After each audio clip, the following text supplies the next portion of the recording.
আমাদের বাংলাদেশের সবথেকে গুরুত্বপূর্ণ স্টেক হোল্ডার আমরা ভাবি খেলোয়াড়রা যারা মাঠে খেলে এবং তাদের দেখভাল করা আমাদের দায়িত্ব।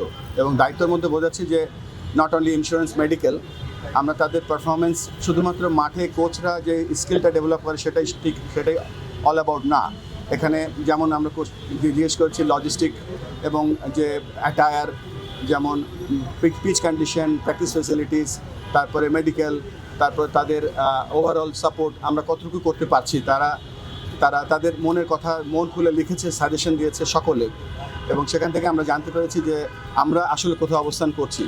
সেই অবস্থানটা আমরা এখন জেনে গিয়েছি, সেই অনুযায়ী আমরা কাজ করছি। ইন্টারেস্টিং ব্যাপার হচ্ছে যে আমাদের যে এজেন্ডা ছিল, এজেন্ডার বাইরে থেকেও প্লেয়াররা লাফিয়ে এসে তারা মাইক হাতে নিয়ে কথা বলছিল, তাদের মনের কথাগুলো প্রকাশ করছিল। এটাই হচ্ছে সবথেকে আনন্দের ব্যাপার, এবং মনে হচ্ছিল যে আমরা সকলে একটা টিম, এবং একটা টিম আমরা একসাথে কাজ করলে যে আমরা কত সামনে এগিয়ে যেতে পারবো তার একটা বড় প্রতিচ্ছবি আজকে দেখতে পেয়েছি।